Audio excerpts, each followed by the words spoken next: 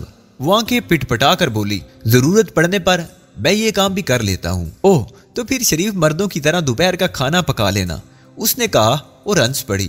میں عجیب سی نگاہوں سے اسے دیکھنے لگا۔ آؤ بھائی، میں بھوک برداشت نہیں کر سکتی، چلو ناشتہ کریں۔ میں اس کے ساتھ باہر نکل آیا۔ دفعتاً میں نے چونک کر کہا، ارے تہذیب، میں نے دروازہ اندر سے بند کر لیا تھا، تم اندر کیسے آ گئی؟ بس یہ بد تہذیبی ہوگی، لیکن یہ جاننے کے بعد کہ تم باتھ روم میں ہو۔ مطلب یہ حضور، دروازے کھڑکیاں کھولنا تو اپنا پیشہ ہے، اور پھر اس فلیٹ کا تو معاملہ ہی ذرا مختلف ہے۔ دروازے پر کھڑے ہو کر کہو کھل جا سم سم تو دروازے کھل جاتے ہیں، اس نے شگفتگی سے کہا۔ اس کی ہنسی نے واقعی مجھے بہت متاثر کیا تھا۔ اتنی دلکش ہنسی تھی کہ انسان گم ہو کر رہ جائے۔